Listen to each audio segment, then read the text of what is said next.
σε μία από τις πολλές συζητήσεις με κάποιους νεαρούς που πριν πολύ καιρό είχαμε κάνει, είχε συζητηθεί πάρα πολύ έντονα ο πτωτικός άνθρωπος και όσα ο άνθρωπος μέσα στην πτωτική του φύση εργάζεται, και στη συζήτηση αυτή είχαν υποθεί πολλά σημαντικά πράγματα τα οποία τα νέα παιδιά τα άκουσαν με πολύ ενδιαφέρον και ξαφνιασμένα, θα έλεγα, σε σημείο τέτοιο που να απορούν πως αυτές οι γνώσεις δεν είναι και δεν βρίσκονται και δεν τις έχουν εύχερες οι νέοι άνθρωποι, τα νέα μυαλά, οι σπουδαστές μέσα στην ανθρώπινη ζωή αλλά και μέσα στην ανθρώπινη γνώση.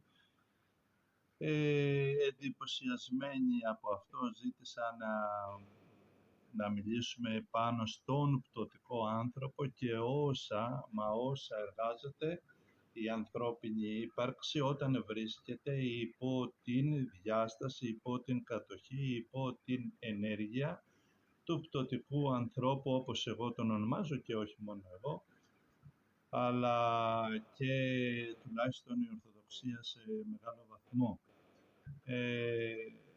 Πέρα όμως από αυτό, ο πτωτικός άνθρωπος, από την άποψη τη δική μου ή την άποψη της θεολογίας ή την άποψη της κοσμολογίας ή την άποψη της φιλοσοφικής προσέγγισης του ανθρώπου, είτε όταν δίνονται ερωτήματα ιδιαίτερα και ανώτερα, είτε όταν αστοχούν αυτά τα απαντήματα στα ερωτήματα, παρά τα αυτά, ο πτωτικός άνθρωπος έχει χαρτογραφηθεί και μέσα από πολλές άλλες επιστήμες, αφού όταν ζούμε μέσα στον πτωτικό άνθρωπο, αυτόματα όλη η ανθρώπινη υπόστασή μας, όλες οι ανθρώπινες δυνάμεις μας υποτάσσονται, εργάζονται, υπακούν, σκέπτονται, ελέγχουν, ορίζουν, αρνούνται ή δέχονται σύμφωνα με αυτή την ενέργεια, σύμφωνα με αυτήν την ψυχοσωματική υπόσταση ολόκληρη του ανθρώπου, και έτσι ακόμα και το σώμα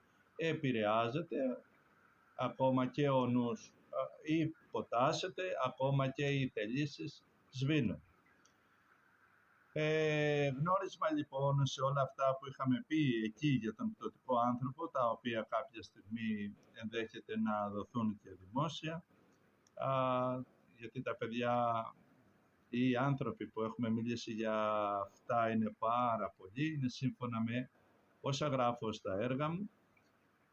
Και εκεί είχαμε πει ότι ο πτωτικός άνθρωπος, ακόμα και όταν ζει όλες τους τις θελήσεις, ακόμα και όταν ζει όλες του τις απαραίτητες ανάγκες, με όλα καταστρέφεται, ή με όλα δεν ικανοποιείται, ή με όλα δεν γεμίζει, ή με όλα διδάσκει, αλλά δεν είναι ελεύθερος, αλλά δεν είναι πραγματικά λυτρωμένος στον εαυτό του, δεν έχει την χαρά της ζωής μέσα του. Είναι ολοφάνερο ότι ένας πόνος μέσα του μιλάει και του λέει ότι κάτι σου λείπει. Ναι, μεν ωραία παρουσιάζεται εξωτερικά μεγάλος, ναι, μεν ωραία φιλοσοφία εξωτερικά και έχει να δώσει πολλούς καρπούς. Πολύ ωραία διδάσκει σαν δάσκαλος, σαν ψυχολόγος, σαν ψυχίατρος, σαν ερευνητής, σαν ιερέας της εκάστοτε θρησκείας ή θρησκειών των χωρών που ζουν. Παρά τα αυτά μέσα του ολοφάνερα κάτι τον βαραίνει, κάτι δεν του επιτρέπει να είναι ευτυχισμένο, ολοκληρωμένο.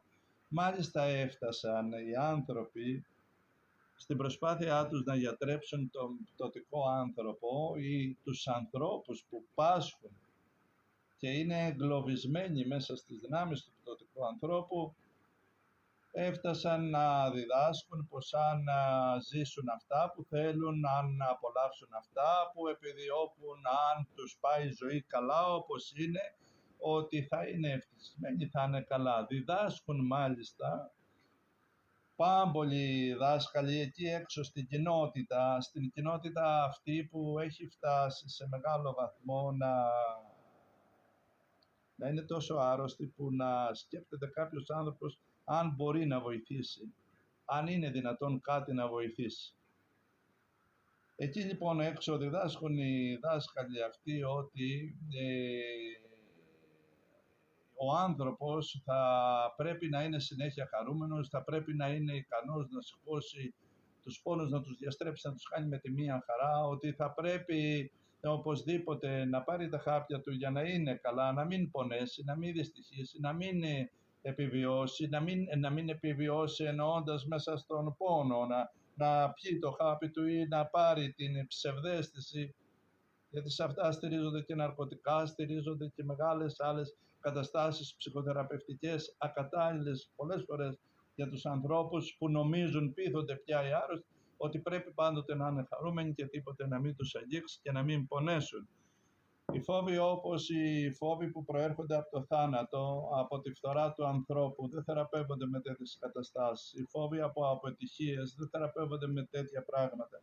Οι φόβοι από τον άνθρωπο που ζει πτωτικά και είναι δίγνωμος, δίβουλος, δεν γιατρεύεται με αυτά. Με τον αναποφάσιστο το άνθρωπο, γιατί γνώρισμα του πτωτικού είναι να μην μπορεί να ανήκει σε τίποτε. Λέει ναι και είναι όχι, λέει όχι και είναι ναι.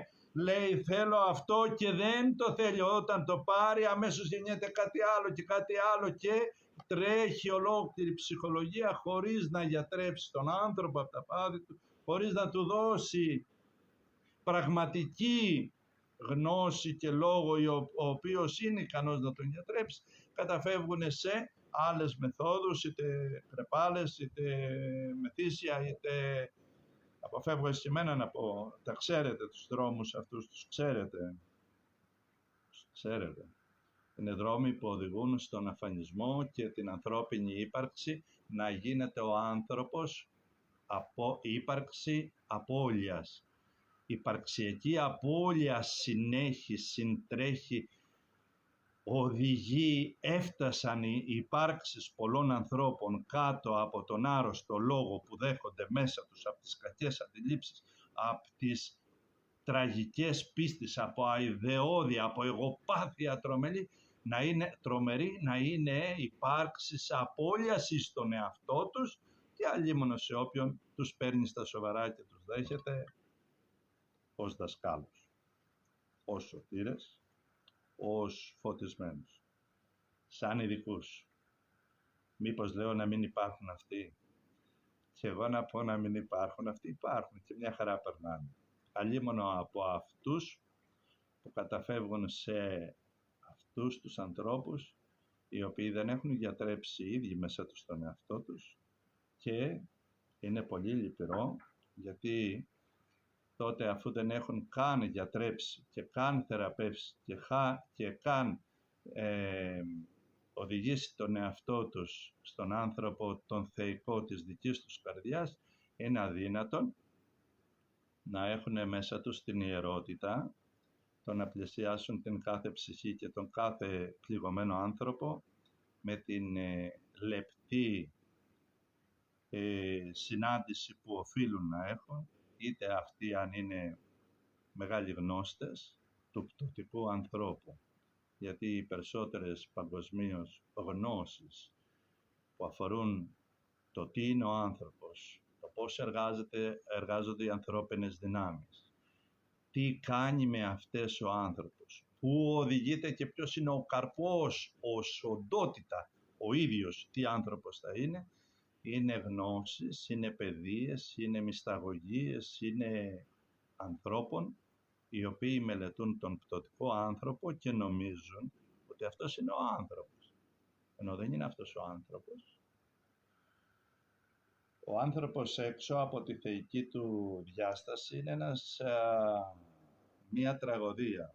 Ο άνθρωπος έξω από τον θεϊκό του εαυτό, έξω από τη θεϊκή του καταγωγή, είναι μία προσωποποιημένη ταλαιπωρία. Είναι τόσο άρρωστος που εν κατακλείδη στο βάθος της πραγματικότητας οφείλω να πω ότι άνθρωπος ο οποίος δεν έχει βιώσει εσωτερική αναγέννηση μέσα του, δεν έχει βιώσει εσωτερική κάθαρση, εσωτερικό φωτισμό στα αλήθεια, όχι να λέει έχω και να μην έχει, φαίνονται αυτά φαίνονται, εάν δεν έχει στοιχειωδώς πατήσει στην πρώτη ζώνη της θεϊκής υποστάσεως, το να είναι ακίνδυνο και σε όλα όσα λέει και σε όλα όσα πλησιάζει, να έχει την ιεροπρέπεια του αυθεντικού ανθρώπου, ό,τι αγγίζει το γιατρεύει και κάθε τι που αγγίζει τον βοηθάει, γιατί αυτά δεν είναι απλές αγάπες της τάξης αγαπουλίτσα, αγαπάμε, της τάξης όλοι είμαστε στην αγάπη, γιατί η αγάπη έξω από την αλήθεια είναι δηλητήριο. Αγάπη έξω από την ορθή επίγνωση της αληθείας είναι ένα συναίσθημα που, που μπορεί ο άνθρωπος με αυτή να καταστρέφεται και να καταστρέφει. Βάση περιπτώσει, ο πτωτικός άνθρωπος και όλα όσα οι πολλοί άνθρωποι γνωρίζουν εκεί έξω είναι καταστάσεις, συγκυρίες, ενέργειες εσωτερικές και εξωτερικές του πτωτικού ανθρώπου. Βέβαια εδώ ο σκοπός μου δεν είναι να μιλήσω για τον πτωτικό άνθρωπο. Είναι κάτι πολύ πιο διαφορετικό. Είναι να δείξω πώς ο άνθρωπος, ο πτωτικός άνθρωπος, βιώνει, πώς υπάρχει, πώς συμπεριφέρεται, πού οδηγείται και τι άνθρωπος εν τέλει οντολογικά γίνεται ο ίδιος, είτε τον ενδιαφέρει το θέμα είτε όχι. Αυτή η γνώση δεν σταματάει στο αν είναι ορθόδοξος, αν είναι καθολικός, αν είναι βουδιστής, αν είναι άθεος, αν είναι συμφεροντολόγος, αν πάσχει ή δεν πάσχει, αν συμφωνεί ή δεν συμφωνεί. Όλο το έργο μου, τα έργα μου μάλλον, είναι ολοκληρωμένος λόγος ώστε οποιοσδήποτε άνθρωπος στον πλανήτη τα μελετήσει, αυτά που γράφω θα τα δει μέσα του, εντός του, μέσα στην προσωπική του ατμόσφαιρα, θα τα δει μέσα στον οικογενειακό του κύκλο, όποιος είναι αυτός, από τον βασιλιά μέχρι τον πιο φτωχό, μορφωμένο και αμόρφωτο, θεϊκό ή μη. Θα τα βρει μέσα στην κοινωνική του δομή, μέσα στα κράτη και στα μοντέλα της ζωής. Θα τα βρει μέσα στις φιλοσοφικές κουλτούρες. Πού δεν θα τα βρει? Θα βρει παντού. Ακόμα και εκείνοι που είναι άγιοι και απαλλαγμένοι από αυτά, από τον πτωτικό άνθρωπο και το πώς ζει και βιώνει και εργάζεται, δράση και αντίδραση ο άνθρωπος μέσα στον πτωτικό άνθρωπο, ακόμα και ο όντως άγιος άνθρωπος, αυτός που έχει βιώσει θεϊκή κάθαρση της καρδιάς και του νου του και του λόγου του, απλά θα μας βεβαιώσει ότι καλά τα λέει ο άνθρωπος, καλά τα έγραψε ο άνθρωπος. Χρειαζόμαστε και τη χάρη του αγαθού για να λυτρωθούμε από αυτά. Ο πτωτικός άνθρωπος με όλα καταστρέφεται και με όλα καταστρέφει. Καταστρέφεται με την ελευθερία του. Καταστρέφεται με τις σκέψεις του. Καταστρέφεται με τα λόγια του. Καταστρέφεται με την επιθυμία του. Καταστρέφεται με τις φαντασίες του. Καταστρέφεται όταν όλα του πάνε καλά. Καταστρέφει τον εαυτό του και όταν δεν του πάνε καλά. Μα θα πει κάποιος, για κάτσε. Εγώ δεν είδα τόσους καταστρεμμένους ανθρώπους εκεί έξω. Υπάρχουν καταστροφές που φαίνονται. Αν πέσει ένα κτίριο φαίνεται. Αν πέσει μία καρδιά πάλι φαίνεται. Απλά θέλει λίγο προσοχή και λίγο διάκριση. Οι πολλοί άνθρωποι μας εκεί έξω καταστρέφονται μέσα στις θελήσεις τους, μέσα στα λόγια τους, μέσα στα τραγούδια τους, μέσα στα βιβλία τους, μέσα στις επιλογές τους, μέσα στις δυνάμεις τους. Καταστρέφονται στην δράση τους, καταστρέφονται στα συμφέροντά τους. Ισοπεδώνουν και ισοπεδώνουν. Θέλει πολύ προσοχή. Αυτά τα πράγματα τα πλησιάζεις με σεβασμό και ιεροπρέπεια. Όχι για να αποδείξεις ότι οι άνθρωποι είναι άρρωστοι, αλλά για να δεις τι μπορεί να γίνει για αυτόν που επιθυμεί την θεραπεία, για αυτόν που επιθυμεί να λυτρωθεί από αυτά, για αυτόν που δεν έχει ανάγκη να του πεις είσαι άνθρωπε μου εγωιστής, είσαι άνθρωπε με ένα άρρωστο εγωπαθητικό μυαλό, άνθρωπε μου είσαι ένας δάσκαλος ο οποίος διδάσκει και λέει στους άλλους ανθρώπους κοίταξε.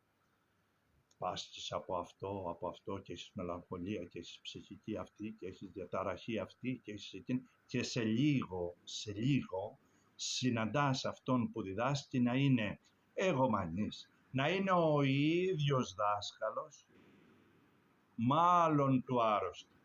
Και αυτό το λέω για να δείξω ότι δεν αρκεί η γνώση όταν πλησιάζεται από οντότητες οι οποίες οι ίδιοι πάσχουν μέσα σε αυτά.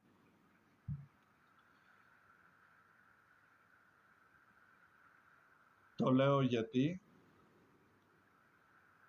θέλω να χωρίσω τον άνθρωπο, τον πτωτικό και τις ενέργειές του μέσα σε 4 τύπους ανθρώπου, όπου οι άνθρωποι σμιλεύονται, ζουνε, υπάρχουν και παραδίδουν όλη τους την ύπαρξη, όλο τους το είναι, στον πτωτικό άνθρωπο.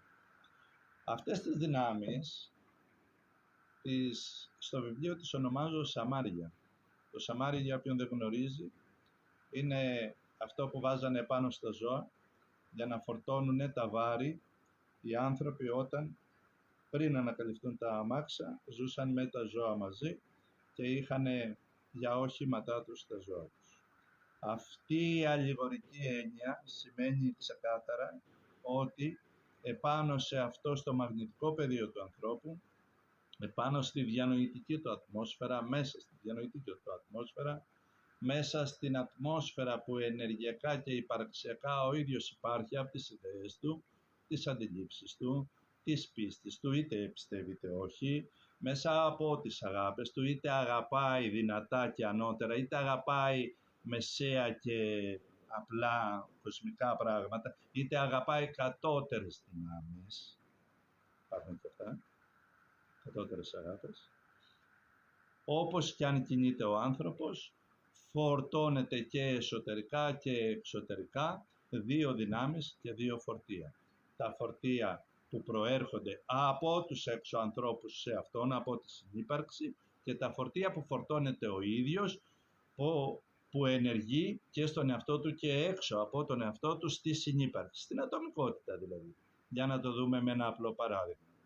Ένας άνθρωπος αδικεί ένα συνανθρωπό του. Φαινομενικά ο άνθρωπος αυτός τι έπραξε? Μία αδικία προς τον συνανθρωπό του. Παραβιάζει την συνύπαρξη. Παραβιάζει την προσωπικότητα, τον άνθρωπο, αναλόγως στην πράξη του, σε βαθύτερο ή απαλότερο βαθμό. Ναι, φαινομενικά παραβιάζει μόνο έξω, αλλά στην ουσία παραβιάζει και το μέσα. Γιατί τη στιγμή που κάνει κάτι κακό προς τα έξω, μια αδικία, ο ίδιος φωνεύει το αγνό κομμάτι της υπάρξεώς του. Ο ίδιος γίνεται εχθρός του ίδιου του εαυτού. Ο ίδιος αδικεί για να φτάσει να αδικεί στον άλλον ποιον? Τον ιερό εαυτό του. Αδικεί εκείνο το κομμάτι μέσα του που καταλαβαίνει τι είναι η ζωή, που καταλαβαίνει τι στα αλήθεια είναι η αγάπη, που καταλαβαίνει γιατί να πιστεύω και να καταθέτω λατρευτική συνείδηση σε έναν Θεό που τον έχω επιλέξει και είναι γνωστός. Για ποιο λόγο να το κάνω αυτό? Γιατί αν αδικεί κάποιος προς τα έξω, αλλά δεν βλέπει την αδικία του εαυτού του, τι έχει διαπράξει στην ιερή του υπόσταση, τότε είναι αδύνατον να έχει νόημα να του πεις θεραπεύσου ή θεράπευσε. Τότε πρέπει να τον διδάξεις αυτά που κάνουν οι πολλοί ψυχίατροι και ψυχολόγοι και δεν ξέρω ποιοι άλλοι ερευνητές, διανοητές, δεν έχω κάτι με τους ανθρώπους, τη δουλειά τους κάνουν όπως νομίζουν καλύτερα, αλλά πρόσεξε, δεν γίνεται να θεραπεύσουν αν δεν σε κάνουν εγωιστή. Δεν γίνεται πραγματικά να γιατρευτείς, γιατί δεν πρέπει να σου πει καλά κάνω και το έκανα, δεν θέλω να το κάνω, θα πάρω θέσεις. Υπάρχει ένας κόσμος ολόκληρος που θα σε εισαγάγει πάλι μέσα σε έναν κοσμικό άνθρωπο. Θέλω να ξέρετε κάτι πολύ σημαντικό. Οποιοσδήποτε άνθρωπος δεν φτάσει να βιώσει εσωτερική κάθαρση από τον πτωτικό του εαυτό, γι' αυτό θέλω αυτό, θα είναι πάλι στο πτωτικό του εαυτό. Αυτό δεν είναι πρόβλημα για μένα. Για μένα προσωπικά όσο τότε. Δεν ανήκω εκεί, δεν με ενδιαφέρει το θέμα αυτό.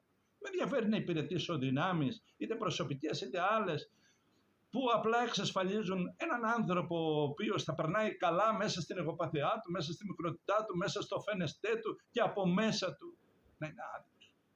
Τρομαγμένος στο θάνατο, τρομαγμένος στην απώλεια, τρομαγμένος στην ύβρι, τρομαγμένος ή ανέστητος ένας γάιδαρος που δεν καταλαβαίνει πώς μιλάει, πώς φέρεται, πώς συμπεριφέρεται. Να διδάσκει και να μην είναι. Να διδάσκει και να καταστρέφει.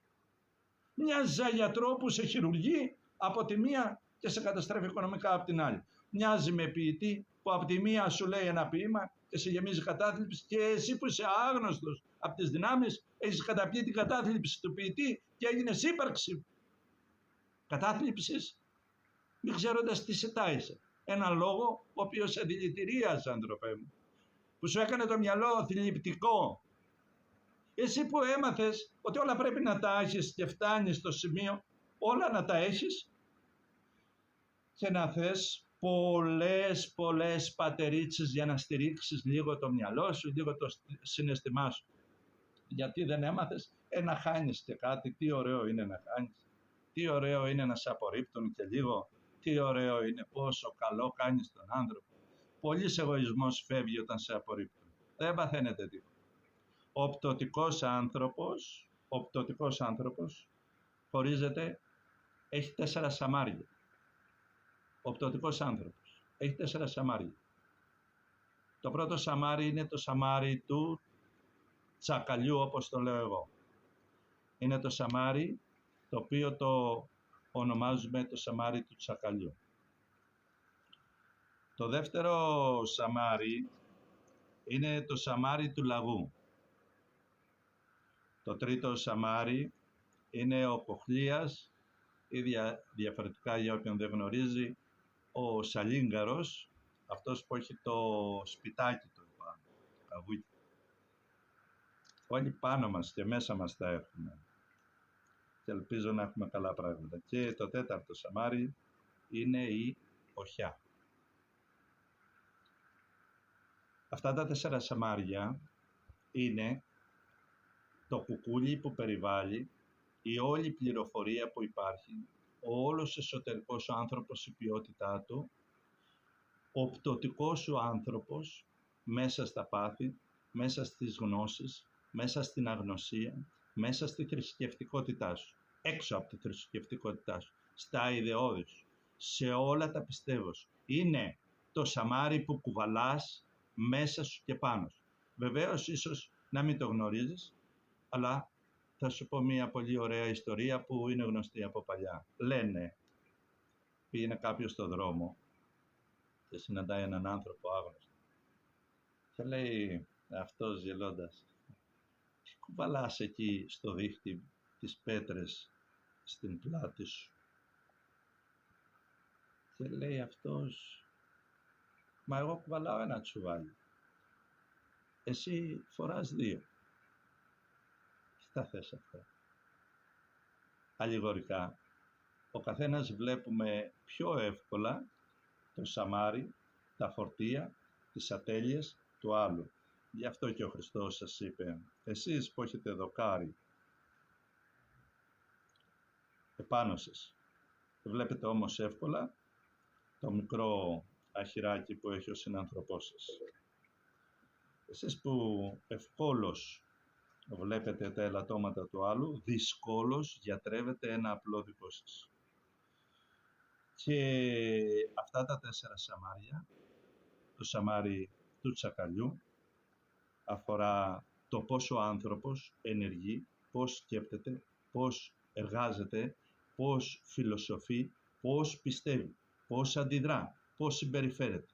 Η γνώση σε έναν άνθρωπο που ο οποίος είναι όντως πραγματικά άνθρωπος ο οποίος ανήκει στον πτωτικό, στον βιολογικό, στον κοσμικό, στον φιλοσοφικό, στον οποιονδήποτε άνθρωπο του κόσμου.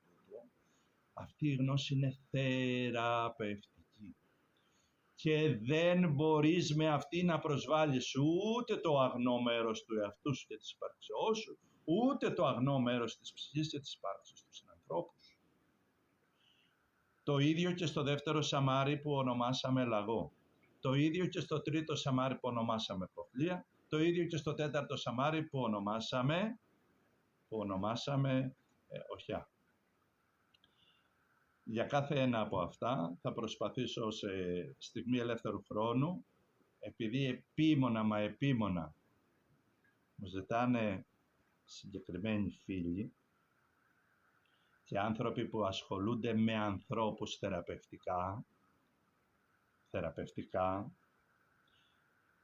θα προσπαθήσω μέσα από το βιβλίο να αγγίζει την γνώση του βιβλίου, ώστε αυτά που λέω να μην απέχουν από το βιβλίο, και σύμφωνα, όπως μου ζήτησε ένας αγαπητός ιερέας, να πω το εξής, ότι αυτά τα 4 Σαμάρια ενυπάρχουν, φανερώνονται, αποκαλύπτονται μέσα στην ιερή αυτή προσευχή, που εκατομμύρια άνθρωποι μέσα στους αιώνες λένε «Φύλαξε μας, Κύριε, από οργή, θλίψη, κίνδυνο και ανάγκη». Είναι τα 4 αυτά Σαμάρια. Είναι οι 4 διαφορετικές αλλά ολοκληρωμένες καταστάσεις που βιώνει ο άνθρωπος εσωτερικά και εξωτερικά, ανεξαρτήτου φύλου, θρησκείας, φιλοσοφίας, αντίληψης της ζωής, εφόσον ο άνθρωπος αυτός δεν γνώρισε την κάθαρση, τον φωτισμό, την χαρά. Να έχεις υπέροχο μυαλό, την χαρά. Δεν υπάρχει τίποτε πιο ωραίο στον πλανήτη αυτό από ένα πυρόχο νου. Δεν υπάρχει, άνθρωπε.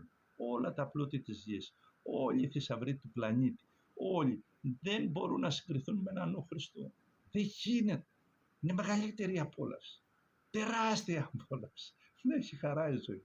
Είναι μέθη. Τα 4 λοιπόν αυτά Σαμάρια, στην προσευχή εκατομμύρια χιλιάδες χρόνια, λέμε Θεέ μου, φύλαξέ μας από οργή, το Σαμάρι του ψαριού, θλίψη, το Σαμάρι του λαγού, οργή, θλίψη, κίνδυνο και ανάγκη. Κίνδυνος είναι το Σαμάρι του σαλιγαριού, ο κοχλίας ο λεγόμενος, και από ανάγκες που είναι τα φίδια της οχιάς. Όχι λαρναία ύδρα, κάτι χειρότερο. Στις ανάγκες, στο τελευταίο Σαμάρι, η ανάγκη στην ανθρώπινη ζωή και τα προβλήματα της ανθρώπινης ζωής είναι δύναμη εξελικτική, είναι δώρο του Θεού σε εμάς τους ανθρώπους, δώρο της ζωής, της αληθινής ζωής, όχι της φύσης, της αληθινής ζωής που έφτιαξε τη φύση.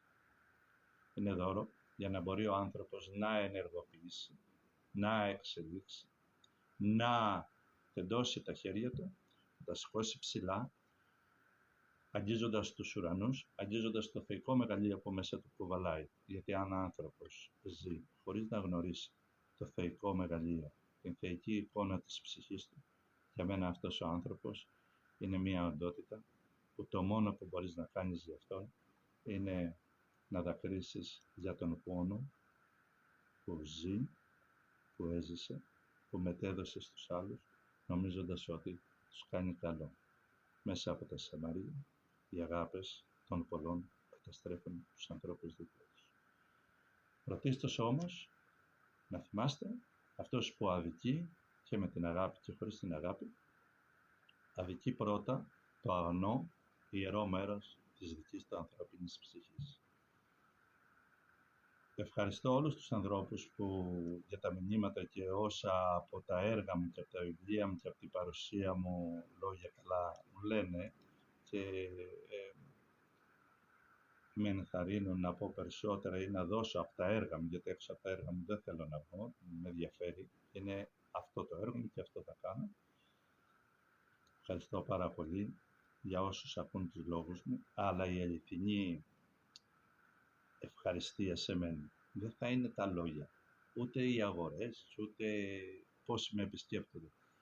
Αν κάτι από αυτά στην προσωπική του ζωή ο καθένας σας, κάτι από αυτά το χρησιμοποιήσει και λυτρώσει λίγο τον εαυτό του και τη ζωή του και γίνει λιγότερο επικίνδυνος για τον εαυτό του με οτιδήποτε, με τη θρησκεία του, με τις σκέψεις, με τη φιλοσοφία του, με τη στάση του, με τα λόγια του, με την αγάπη του, λίγο να βοηθήσει το ιερό κομμάτι της ψυχής του εγώ, δεσμεύομαι ότι είμαι ευτυχής και τον ευχαριστώ εκ των προτέρων δημόσια πάρα πολύ. Αυτά τα λόγια που λέω δεν είναι λόγια για να ακουστώ καλός. Έχω μάθει να είμαι αληθινά απλός και όχι να προσποιούμε ή να λέω πράγματα απλά για μεγάλες τιμές. Να έχετε ευλογημένη ειρήνη.